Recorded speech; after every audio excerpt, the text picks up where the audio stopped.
లతా ఛానల్కి స్వాగతం. ఈరోజు మనం సాఫ్ట్గా స్మూత్గా ఇడ్లీ ఎలా తయారు చేసుకోవాలో చూద్దాం. దీనికి కావాల్సిన పదార్థాలు: మినప్పప్పు 1 కప్పు, ఇడ్లీ రవ్వ 3 కప్పులు.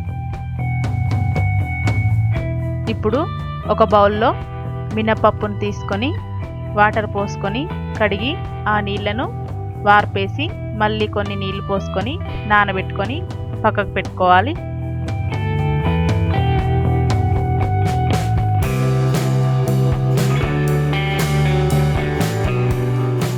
అలాగే ఇడ్లీ రవ్వని కూడా ఒక బౌల్లోకి తీసుకొని దీన్ని కూడా కడిగి నీళ్లు వార్పేసి పక్కకు పెట్టుకోవాలి. నీళ్లు వార్పేసిన తర్వాత కొంచెం మాత్రమే వాటర్ ఉంచుకోవాలి. 2 గంటల తర్వాత మినప్పప్పు బాగా నానిపోయి ఉంటుంది. ఇప్పుడు దీన్ని ఈ నీళ్లు వార్పేసుకొని మెత్తగా మిక్సీ చేసుకోవాలి. ఈ పప్పుని మిక్సీ జార్లో వేసుకొని కొద్దిగా వాటర్ యాడ్ చేసుకొని మూత పెట్టి స్మూత్గా గ్రైండర్ చేసుకోవాలి. బాగా మెత్తగా ఉండకూడదు, బాగా బరకగా ఉండకూడదు. మీరు చూస్తున్న విధంగా ఇలా గ్రైండర్ చేసి దీన్ని కడిగి పెట్టుకున్న ఇడ్లీ రవ్వలో వేసుకోవాలి. ఇప్పుడు స్పూన్తో బాగా కలుపుకోవాలి.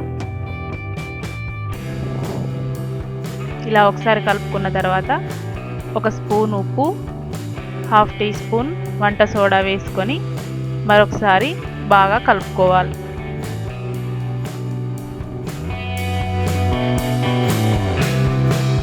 ఇప్పుడు మూత పెట్టుకొని 7-8 గంటల పాటు దీన్ని నానబెట్టుకోవాలి. ఇప్పుడు 7-8 గంటలు అయిపోయింది. ఇప్పుడు దీన్ని మరొకసారి బాగా కలుపుకోవాలి. మీరు చూస్తున్న విధంగా ఇలా పిండి రెడీ అయి ఉంటుంది.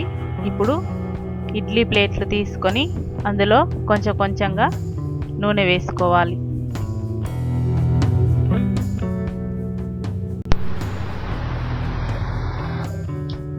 ఇలా వేసుకున్న ఆయిల్ని చేయితో బాగా అప్లై చేసుకోవాలి.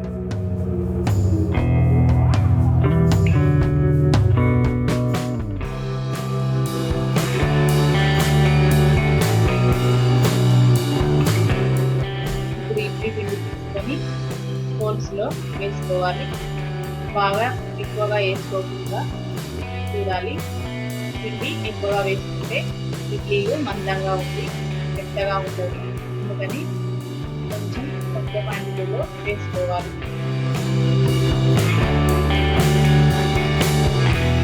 ఇలా వేసుకున్న తర్వాత ఇప్పుడు ఇడ్లీ కుక్కర్ తీసుకొని 1 ఇంచు మందం నీళ్లు పోసుకోవాలి. ఇలా నీళ్ళు పోసుకున్న తర్వాత ఇడ్లీ ప్లేట్లు ఒకదాని తర్వాత ఒకటి ఇందులో పెట్టుకోవాలి.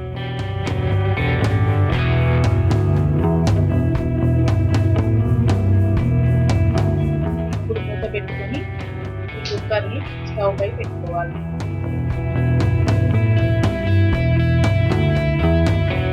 ఇప్పుడు స్టవ్ హైలో పెట్టుకొని ఒక 10 నిమిషాల పాటు ఉడికించుకోవాలి. 10 నిమిషాల తర్వాత తీసి చూస్తే మీరు చూస్తున్న విధంగా ఇడ్లీలు రెడీ అయి ఉంటాయి. వీటిని ఒక ప్లేట్లోకి తీసి వేసుకోవాలి. ఇప్పుడు సర్వింగ్ ప్లేట్ తీసుకొని ఇందులో ఇడ్లీలని పెట్టుకోవాలి. ఈ ఇడ్లీలని పల్లీ చట్నీ అండ్ టమాటా చట్నీతో తింటే చాలా టేస్టీగా ఉంటాయి. ఈ పల్లి చట్నీ, టమాటా చట్నీ రెసిపీస్ మన ఛానల్లో ఇదివరకే చూపించబడింది. దాన్ని ఫాలో అవుతారని ఆశిస్తున్నాను. మరిన్ని వెరైటీస్ కోసం లతా ఛానల్కి సబ్స్క్రైబ్ కాగలరు.